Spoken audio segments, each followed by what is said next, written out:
Exchange for media headline maker हम एक series कर रहे हैं जिसमें न्यूज़ रूम के जो टॉप लीडर्स हैं उनसे हम बात करते हैं. And today we have with us Sudhir Chaudhary ji, who is the consulting editor of Aaj Tak. Thank you so much, Sudhir ji, for joining us. Really excited on this role reversal.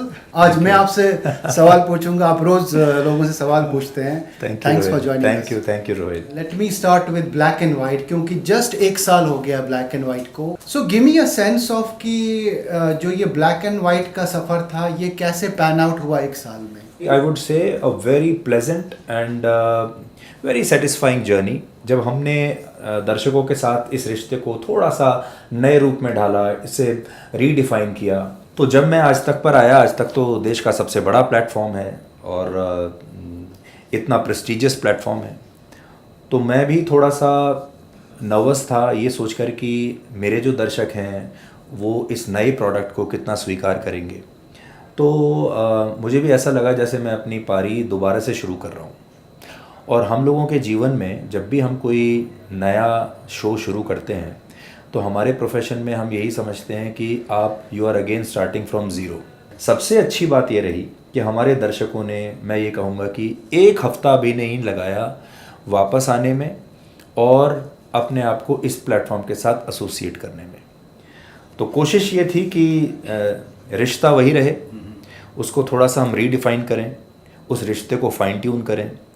पुराने जो लोग थे उनमें, उस परिवार में कुछ नए लोग शामिल हों. आज तक का जो ट्रेडिशनल व्यूअर था अब वो भी उसमें शामिल हो गया आने के बाद. और कुल मिलाकर ये एक साल में मुझे बहुत मज़ा आया. मेरी पहुंच नए लोगों तक आई और नए लोगों ने ब्लैक एंड वाइट को देखा. और आज जब मैं बाहर जाता हूँ तो सड़कों पर अगर आप जाइए, मैं मॉल में जाता हूँ, आम जनता के बीच में जब जाता हूँ तो सब लोग मुझे ब्लैक एंड वाइट के नाम से जानते हैं और लोग बताते हैं कि हम लोग हर रोज़ 9 बजे ब्लैक एंड वाइट देखते हैं. So it was a beautiful journey और इसमें सीखने को भी बहुत मिला. Absolutely. No, I can understand, क्योंकि एक जो लेगेसी होती है एक ब्रांड की, इंडिविजुअल ब्रांड की, उसको री इन्वेंट करके वो शोले दोबारा से बनाना एक बहुत ही टफ टास्क है. I mean then and you have done. मुझे बड़ी खुशी है कि वो शोले वाली सक्सेस हम दोबारा से रिपीट कर पाए और रीइन्वेंट भी कर पाए, रीडिफाइन कर पाए, उसको और ज़्यादा फाइन ट्यून कर पाए और दर्शकों ने उसे बहुत जल्दी एक्सेप्ट भी कर लिया. How is सीधी बात, how was that panned out? मेरे लिए जब मैं कैमरे के सामने आता हूँ तो मुझे कुछ फ़र्क नहीं पड़ता कि मैं ब्लैक एंड वाइट कर रहा हूँ या मैं सीधी बात कर रहा हूँ. मेन मकसद ये है कि जब ब्लैक एंड वाइट कर रहा हूँ तो कोई एक विषय, कोई एक खबर, उसको हम अनफोल्ड करके आपके सामने लाते हैं और उसका विश्लेषण करते हैं.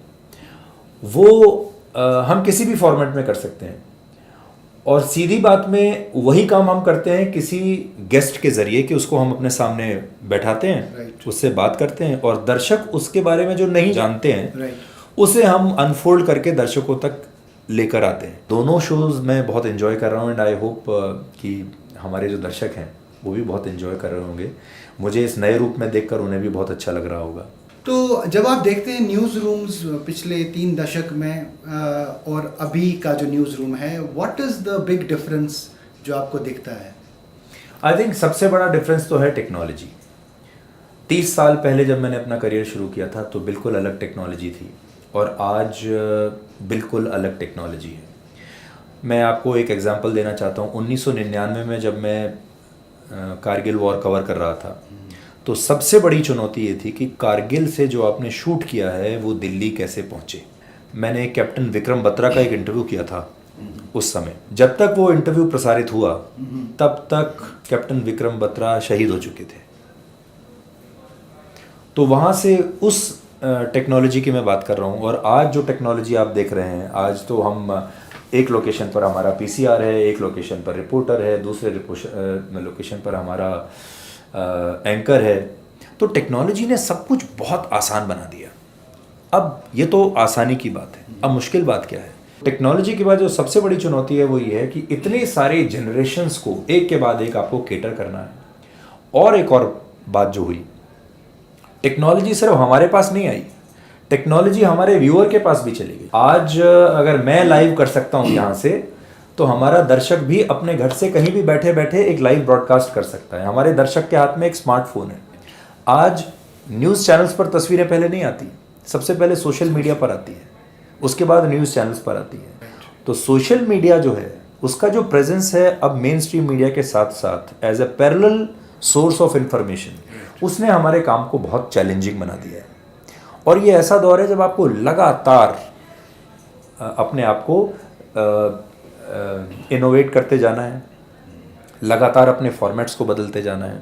तो आप देखिए कि इश्यूज भी कितने बदल गए हैं। तो कहाँ हम एक टूटी हुई सड़क पर रिपोर्टिंग करते करते आज हम क्लाइमेट चेंज पर बात करते हैं, आज हम मेंटल हेल्थ पर बात करते हैं, best practices of the world उसे लेकर हम बात करते हैं। तो बहुत सारा बदलाव आया है और हमने भी धीरे धीरे अपने फॉर्मेट्स के हिसाब से सिलेक्शन ऑफ न्यूज़, बात कहने के अपने अंदाज को लेकर बहुत सारी चीज़ें बदली हैं। एक और चीज़ है जो जर्नलिस्ट को अक्सर, टीवी जर्नलिस्ट को बोला जाता है कि व्यूज़ हैं, न्यूज़ कहाँ है। एक सवाल अक्सर पूछा जाता है और आई एम फॉर्चुनेट कि मैं आपके सामने ये सवाल रख सकता हूँ कि आपकी इस पे क्या राय है जब लोग ऐसा पूछते हैं टीवी मीडियम को लेकर ओवरऑल। रोहिल, जो भी बदलाव आते हैं ना वो दर्शकों की चॉइस से आते हैं और दर्शकों के पसंद और नापसंद से आते हैं। इन्फॉर्मेशन जिसकी आप बात कर रहे हैं, इन्फॉर्मेशन के सैकड़ों नहीं हज़ारों सोर्सेज हैं। इन्फॉर्मेशन तो अब हमारे दर्शक तक पहुंच ही रही है, हर दर्शक तक जानकारी जा रही है क्या हुआ। अब दर्शक के पास जो कमी है वो ये है कि वो उस जानकारी को डिकोड कैसे करे, उसको समझे कैसे कि इस जानकारी का मतलब क्या है। कोई नेता अगर कोई बात कर रहा है तो उसका मतलब क्या है। टीवी के फॉर्मेट में रात में 9 बजे का जो शो है वो एडिटोरियल पेज है उस टीवी चैनल का, जिसमें हम लोगों को ये बताते हैं कि किस खबर का क्या मतलब है, इस खबर से दर्शकों पर क्या असर पड़ेगा। और हमारी नज़र से जो चश्मा मैंने लगा कर देखा है उससे मुझे ये तस्वीर ऐसी नज़र आ रही है। बिना विश्लेषण के अगर खबर को दिखाएंगे तो वो खबर अब अधूरी होगी, क्योंकि खबर सब लोगों के पास है, इन्फॉर्मेशन सब लोगों के पास है। अब ये बताना बाकी है कि ये क्यों हो रहा है। आज जितनी टेक कंपनियां हैं, चाहे ट्विटर है, फेसबुक है, इंस्टाग्राम है, जितनी कंपनी आपको जो वो आपको क्या प्लेटफॉर्म दे रही हैं, वो आपको आपकी ओपिनियन को लोगों तक पहुंचाने का प्लेटफॉर्म दे रही हैं कि आप अपने व्यूज़ लोगों तक पहुंचा सकते हैं अलग अलग फॉर्मेट्स में, अपने वीडियो के ज़रिए, अपने ट्वीट्स के ज़रिए। अपनी ओपिनियन जाहिर करने की आज़ादी को आप इन टेक कंपनी से खरीद रहे हैं। तो इससे आप अंदाज़ा लगा सकते हैं कि हमारे दर्शक ओपिनियन सुनने के लिए और अपनी ओपिनियन देने के लिए कितने बेताब हैं। अगर आप जो कह रहे हैं कि व्यूज़ अगर हटा दिया जाए तो पूरे 24 घंटे आपको सिर्फ स्पीड न्यूज़ देखने को मिलेगा। 5 मिनट में 100 खबरें, बस आप दिन भर वो देखते रहिए, खबरें देखते रहिए और आपको किसी भी खबर का उसके ऊपर ओपिनियन, उसका विश्लेषण आपको कभी समझ में नहीं आएगा। तो उस हिसाब से अगर हम देखें तो फिर सारे दिन स्पीड न्यूज़ चलती रहेगी। सारे जर्नलिस्ट पे सवाल है कि टफ क्वेश्चंस जो जर्नलिस्ट के लिए हमेशा माना जाता है वो मिसिंग है। टफ क्वेश्चंस नहीं है, we don't make people uncomfortable when journalism is beset with these questions itself। तो आपका ऐसे क्या बोलना चाहेंगे इन चीज़ों पे आप? पहली बात तो मैं ये बोलना चाहूँगा कि अगर आप मेरे इंटरव्यूज़ देखें, जिन लोगों के साथ सबसे ज़्यादा आरोप लगते हैं कि इनसे टफ क्वेश्चंस नहीं पूछे जा सकते, लोग क्या कहते हैं, आप प्राइम मिनिस्टर से टफ क्वेश्चन नहीं पूछ सकते। मैंने प्राइम मिनिस्टर के मल्टीपल इंटरव्यूज़ किए हैं, कई बार इंटरव्यूज़ किए हैं। अगर आप सारे इंटरव्यूज़ देखेंगे तो आप ये जानेंगे कि कोई सवाल ऐसा नहीं है जो मैंने उनसे ना पूछा हो, कोई सवाल। ये मैं चुनौती देता हूँ कि आप मेरे सारे पुराने इंटरव्यूज़ प्राइम मिनिस्टर के साथ उठा के देख लीजिए, और अगर आपको ये लगे कि आपने ये नहीं पूछा तो मैं इस बात को मान सकता हूँ। प्राइम मिनिस्टर का जो मैंने आखिरी इंटरव्यू किया था, मुझे लगता है जो पिछले चुनाव से ठीक पहले, अगर आपको याद हो उस समय भी मैंने प्राइम मिनिस्टर से बेरोज़गारी के बारे में सवाल पूछा था। इसी तरीके से लोग और भी लोगों के बारे में कहते हैं कि जो बड़े बड़े पदों पर बैठे हैं, मान लीजिए अमित शाह हैं, उनसे आप सवाल नहीं पूछ सकते। आप मेरे सारे इंटरव्यूज़ अमित शाह के साथ देखिए और फिर मुझे बताइए कि मैंने कौन सा सवाल उनसे नहीं पूछा। सब सवाल पूछे हैं। लेकिन अब हमारी समस्या ये हो गई है कि मीडिया के स्पेस में ज़्यादातर जो लोग अब अपनी ओपिनियन बिल्ड करते हैं वो किसी न किसी पार्टी के कार्यकर्ता हैं। अनफॉर्चुनेटली अगर आप देखेंगे तो ये सारी जो ओपिनियन आपको कहाँ से मिलती है? सोशल मीडिया से। सोशल मीडिया पर मीडिया वाले स्पेस में सबसे ज़्यादा लोग राजनीतिक विचारधारा वाले और किसी न किसी पार्टी के कार्यकर्ता हैं। वो फिर इस तरह का एक नैरेटिव बनाते हैं कि सवाल नहीं पूछे जा रहे, सवाल नहीं पूछे जा रहे, सवाल सारे पूछे जा रहे हैं। मैं और आप अभी इंटरव्यू कर रहे हैं, क्या आपने सवाल पूछने से पहले मेरा सिर फोड़ा, मेरी गर्दन पकड़ ली, मेरे कपड़े फाड़ दिए? क्या किया आपने? आपने सवाल किया। जो भी आप सवाल पूछना चाहते हैं आपने मेरे से सवाल किया और मैं उनका बहुत आसानी से और मैं जैसा मुझे ठीक लग रहा है मैं वैसा आपको जवाब दे रहा हूँ। और सवाल जवाब कैसा होता है? अगर अब मैं विपक्ष की बात करता हूँ, जो लोग कहते हैं कि भाई जो सत्ता में लोग बोलते नहीं हैं या पत्रकार उनसे सवाल नहीं पूछते। राहुल गांधी ने अपना आखिरी इंटरव्यू कब दिया था? सोनिया गांधी ने अपना आखिरी इंटरव्यू कब दिया था? नीतीश कुमार का आखिरी इंटरव्यू आपने कब देखा था? ममता बनर्जी का आखिरी इंटरव्यू कब देखा था? नवीन पटनायक का आखिरी इंटरव्यू आपने कब देखा था? आप याद करके देखिए, और मैं सब अपने दर्शकों से भी कह रहा हूं कि आप याद करके देखिए कि आपने उनका आखिरी इंटरव्यू कब देखा था। तो आप इनको सीधी बात पे बुला रहे हैं? मेरा तो खुला निमंत्रण रहता है कि सीधी बात में लोगों को आना चाहिए, चाहे कोई भी हो, विपक्ष के नेता हों, सत्ता पक्ष के नेता हों, उन्हें आना चाहिए और अपनी बात रखनी चाहिए। लेकिन मैं खुद आपको बताता हूँ, मैं बदतमीजी वाले इंटरव्यू करने में विश्वास नहीं रखता। मैं किसी का अपमान करने वाले इंटरव्यूज़ में, संवाद में बिल्कुल विश्वास नहीं रखता। मेरे सामने कोई भी व्यक्ति अगर आता है मेरा मेहमान बनकर, तो सबसे पहली बात है वो हमारा मेहमान है और उसे अपनी बात कहने का पूरा अधिकार है और उसे अपनी बात कहने की पूरी छूट मिलनी चाहिए, पूरा स्पेस उसको मिलना चाहिए ताकि वो अपना जवाब ख़त्म कर सके। कम से कम मेरे ऊपर तो ये बात लागू नहीं होगी कि मैंने कभी सवाल नहीं पूछे। अब होता यह है कि जब आप 1 घंटे का इंटरव्यू करते हैं और जो आपके ट्रोलर्स हैं और जो राजनीतिक पार्टियों के जो कार्यकर्ता हैं और जो जिसको आप कहते हैं ट्रोल आर्मीज़, वो उसमें से कुछ एक छोटा 30 सेकंड का चंक निकालते हैं।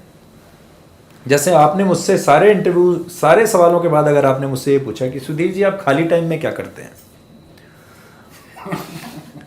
है ना, तो ये भी आप पूछेंगे ही जब हम एक दूसरे से इतना संवाद कर रहे हैं तो। और अगर कोई इस पूरे इंटरव्यू में से सिर्फ उसने सवाल को निकाले और बोले कि रोहेल ने, देखिए उसको सिर्फ ये समझ में आया कि पूछे कि आप खाली टाइम में क्या करते हैं, आपकी फेवरेट बुक कौन सी है, आपकी फेवरेट फिल्म कौन सी है, ये इंटरव्यू में वो पूछ के आ गए। बट आपने तो सारे सवाल पूछे हैं। यही हमारे साथ भी होता है और फिर एक छवि बना दी जाती है, फिर एक पूरा एक नैरेटिव बना दिया जाता है और फिर उसे इस तरीके से पेश किया जाता है। आई थिंक ये भी एक बहुत बड़ी चैलेंज है जिस हिसाब से मिस इन्फॉर्मेशन स्प्रेड होती है, कभी कभी आधी चीज़ें दिखाई जाती हैं। तो जो आपने कहा ना कि बदलाव क्या आया 30 साल में और अभी में, एक बहुत बड़ा बदलाव ये आया है कि आज से 10-12 साल पहले मैं अपना शो करता था पूरी ईमानदारी के साथ, पूरी डेडिकेशन के साथ और मेहनत के साथ, और घर जाता था और चैन की नींद सोता था और मुझे ट्रोलिंग की कोई चिंता नहीं होती थी। और सुबह उठते ही मैं सबसे पहले मोबाइल फ़ोन नहीं देखता था ये देखने के लिए कि मैं कहीं सोशल मीडिया पर ट्रेंड तो नहीं कर रहा हूँ। अब आप कुछ भी काम करते हैं, कुछ भी बोलते हैं, कोई भी नया सुझाव देते हैं, मैं सुबह उठता हूँ, अपना फ़ोन देखता हूँ और मैं देखता हूँ आज मैंने सोचा कि आज संडे है और आज मैं थोड़ा आराम करूँगा, थोड़ा रिलैक्स करूँगा, और सुबह उठ के मैं अपना फ़ोन देखता हूँ तो मैं देख रहा हूँ कि मैं ट्रेंड कर रहा हूँ। और ट्रेंड इसलिए कर रहा हूँ कि मैंने रात को शाम को कुछ ऐसी बात कह दी जो शायद कुछ लोगों को अच्छी नहीं लगी। तो ये जो एक जर्नलिस्ट का सुकून होता था कि अपना काम करो चुपचाप और उसके बाद घर जाओ, वो सुकून अब ख़त्म हो गया है। क्योंकि जैसे ही आप कोई ऐसी बात कहोगे जो किसी को चुभेगी, अब देखिए अगर आप सच बोलेंगे तो सच चुभेगा तो ज़रूर, किसी ना किसी को तो चुभेगा, और फिर वो जो सच है जिनको चुभता है फिर वो आपको चेज़ करते हैं। तो ये एक नई चीज़ कुछ सालों से शुरू हुई है, जर्नलिस्ट को धमकियां मिलना, उनकी जान को ख़तरा पैदा हो जाना, सोशल मीडिया पर उनकी ट्रोलिंग करना, उनके इंटरव्यूज़ के सेलेक्टिव जो हैं पोर्शंस निकाल कर उस पूरे इंटरव्यू को गलत तरीके से लोगों के सामने पेश करना, गलत धारणा, गलत नैरेटिव बनाना, ये सब अभी शुरू हुआ है पिछले कुछ सालों में। और जर्नलिस्ट के अब पूरे एक दिनचर्या में ये भी शामिल हो गया है।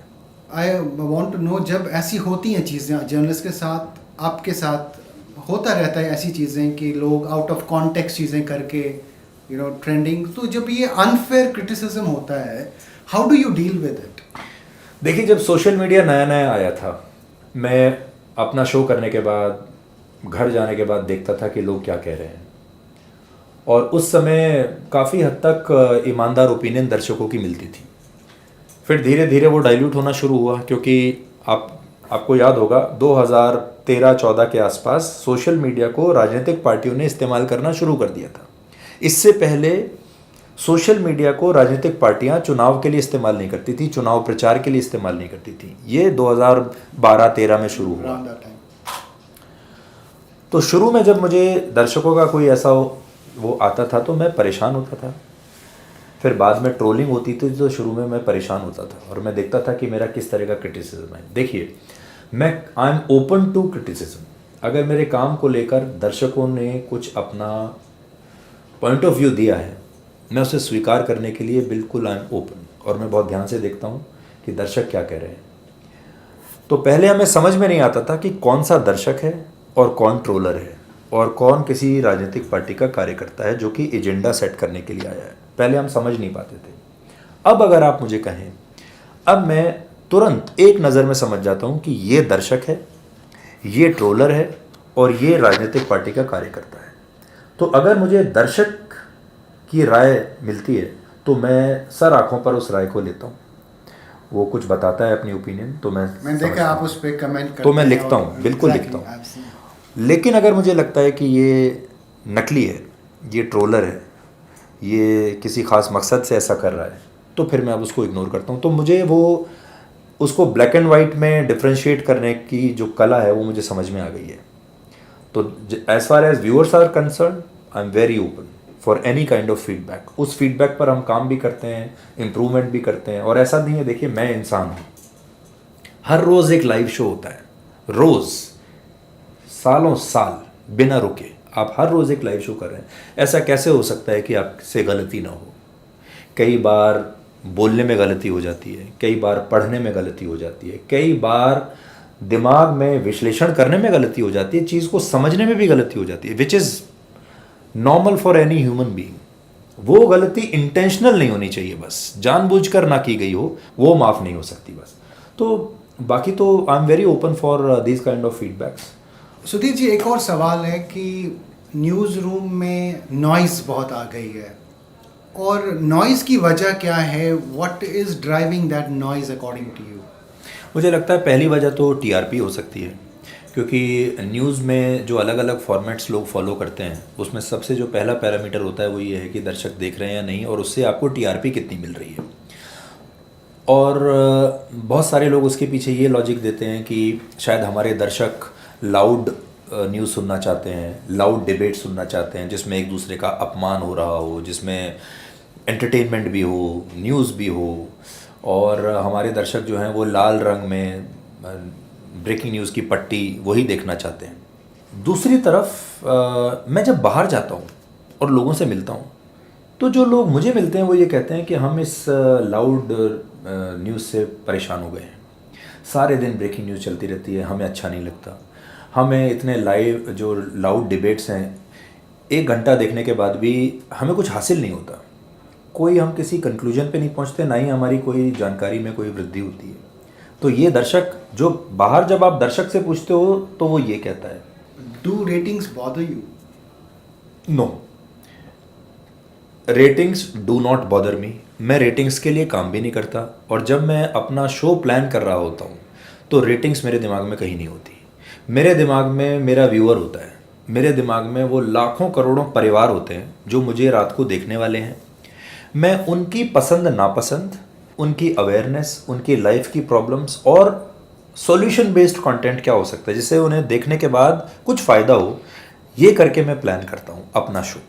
न्यूज़ चैनल के दफ्तर से बाहर जाते हैं, सड़क पर जाते हैं, बाज़ार में जाते हैं, लोगों से मिलते हैं, परिवारों से मिलते हैं, वहाँ आपको पता चलेगा कि कौन सा शो नंबर 1 है, कौन सा एंकर नंबर 1 है, कौन सा चैनल नंबर 1 है, सबसे ज़्यादा लोग किस चैनल को देखते हैं। तो कई बार वो बार्क में रिफ्लेक्ट नहीं होता। अब और क्या तरीके हैं? एक तो मैंने आपको बताया कि ये ऑर्गेनिक तरीका है, आप जाइए बाहर और सर्वे करके देखिए कि कौन आदमी क्या देख रहा है। दूसरा, सोशल मीडिया के जो नंबर्स हैं उन्हें आप अब इग्नोर नहीं कर सकते। देखिए, पहले सोशल मीडिया के नंबर्स नहीं आते थे। पहले ये सारे जो हमारे शोज़ हैं, प्रोडक्ट हैं, चैनल्स हैं, ये सोशल मीडिया पर नहीं थे।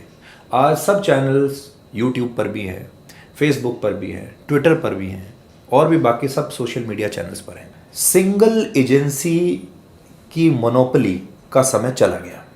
अब बार्क की सिंगल में मोनोपोली नहीं हो सकती रेटिंग में। अब आपके पास मल्टीपल वेज हैं रेटिंग्स को नापने के।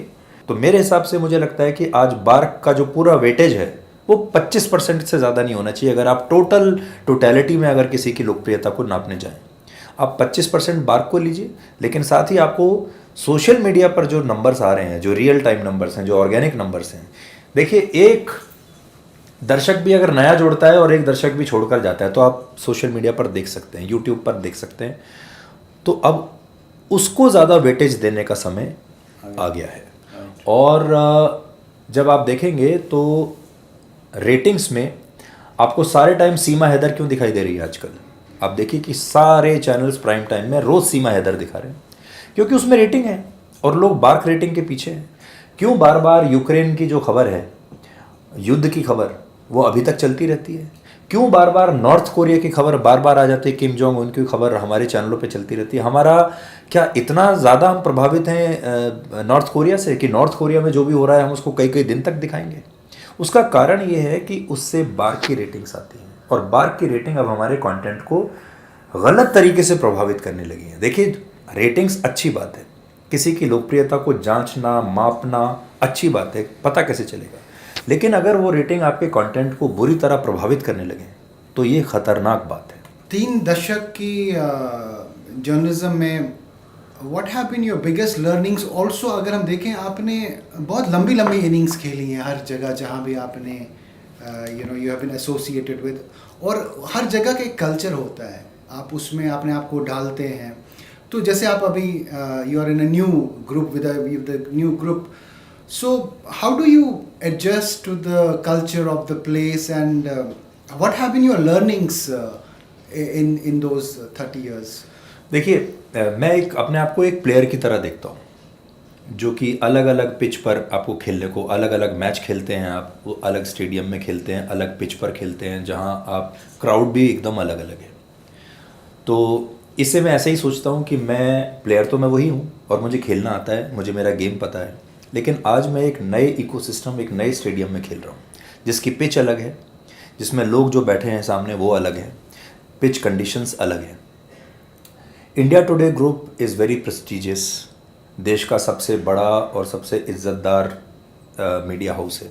तो किसी के लिए भी यहाँ काम करना एक फ़ख्र की बात है। आपको एक गर्व जैसा महसूस होता है कि आप इस कंपनी में काम करते हैं। सबसे जो अच्छी बात मुझे लगी वो ये है कि ये बहुत ही एक डेमोक्रेटिक न्यूज़ रूम है यहाँ का, और यहाँ पर अलग अलग विचारधाराओं वाले जो लोग हैं वो एक साथ काम करते हैं, कोई किसी को डोमिनेट नहीं करता, और बहुत ही प्रोफेशनल तरीके से यहाँ हम कंटेंट बनाते हैं। तो जिस चीज़ से मैं सबसे ज़्यादा प्रभावित हुआ वो ये है कि एक तो डेमोक्रेटिक है, पूरा जो व्यवस्था है वो बहुत लोकतांत्रिक है और बहुत प्रोफेशनल है। एक न्यूज़ चैनल के पीछे जो इंजन है, एक न्यूज़ एंकर के पीछे, एक एडिटोरियल टीम के पीछे जो एक पूरा एक इंजन जो होता है, जो उसको एक रॉकेट की तरह उसका प्रक्षेपण करता है, उसके पीछे बहुत बड़ी टीम होती है। वो जो टीम होती है वो ब्रांडिंग की टीम होती है, वो आपकी सेल्स की टीम होती है, वो आपकी टेक्नोलॉजी की टीम होती है, और वो सारी टीम आपको एक बैकअप सपोर्ट देती है कि आप अच्छे से लॉन्च हो सको। और सबसे जैसे मैंने आपको कहा कि जो प्रोमोटर्स हैं उनका बहुत किसी डे टू डे में बहुत दखल अंदाजी भी नहीं है, जो कि बहुत जगह आपको देखने को मिलता है। तो एक लिबर्टी जो एक जर्नलिस्ट को चाहिए कंटेंट क्रिएशन के लिए वो यहाँ मिलती है, और एक जो प्रोफेशनल एनवायरनमेंट आपको चाहिए जो कि आपके कंटेंट को नेक्स्ट लेवल पे ले जा सकता है। ये प्लेटफॉर्म इतना बड़ा है, इतने करोड़ों दर्शक इससे जुड़े हुए हैं, यूट्यूब पर दुनिया का सबसे बड़ा चैनल है। तो जब ये एक्सपोजर आपको मिलता है तो आपके कंटेंट में 4 चांद लग जाते हैं। तो बहुत सारी आगे की जो चीज़ें हैं, रास्ता है, वो आसान हो जाता है। सुधीर जी, एक और सवाल आपके, जैसे मतलब पैशन की बात होती है, day in and day out same passion के साथ न्यूज़ रूम में जाना, और वो भी 1-2 साल नहीं, इतने साल, how how do you maintain that? देखिए, मैं 25-30 साल से लगातार एक ही रूटीन फॉलो कर रहा हूँ और रोज़ रात को शो करना, रोज़ आना, किसी भी दिन छुट्टी नहीं लेना। और मैं आपको एक बड़ी इंटरेस्टिंग बात बताता हूँ, जब से मैं आज तक मैं आया हूँ, मुझे 1 साल हो गया ब्लैक एंड वाइट करते करते। इस पूरे 1 साल में मैंने एक एपिसोड भी ब्लैक एंड वाइट का मिस नहीं किया है।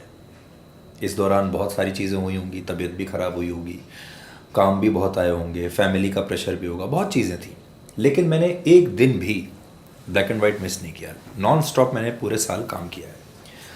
और उसके पीछे है, मैं कहूँगा कि सबसे बड़ा ईंधन है मेरा पैशन। और दूसरा फैक्टर है, जो करोड़ों लोग 9 बजे इंतज़ार करते हैं, जो इतने सारे परिवार जब इंतज़ार करते हैं। जब मैं बाहर जाता हूँ तो लोग कहते हैं, 3 जनरेशन्स के लोग मुझे मिलते हैं। कोई युवा मिलता है, वो कहता है कि मेरे पिता आपको देखते हैं। कोई और छोटा बच्चा मिलता है तो कहता है कि मेरे दादाजी और मेरी दादी आपको मिलते हैं। सोशल मीडिया पर कोई मुझे मिलता है, कहता है मेरी दादी 90 साल की हैं, वो आपसे एक बार बात करना चाहती हैं, वो रोज़ आपका शो देखती हैं। मेरे पास इस तरह के रिक्वेस्ट आते हैं कि किसी के दादा दादी माता पिता अस्पताल में भर्ती हैं, उनकी तबीयत ठीक नहीं है, वो रोज़ मुझे देखते हैं और वो कहते हैं कि एक बार मेरी उनसे बात करा दीजिए। तो वो कहते हैं कि शायद ये उनकी आखिरी इच्छा है, आप बात कर लीजिए। बहुत बार मुझे इस तरह के रिक्वेस्ट आते हैं कि किसी का जन्मदिन है जो मुझे दिखता है, और वो कहते हैं उनके फैमिली के कि अगर आप उनसे उनके बर्थडे पे बात कर लो तो ये उनके लिए सबसे बड़ा गिफ्ट होगा।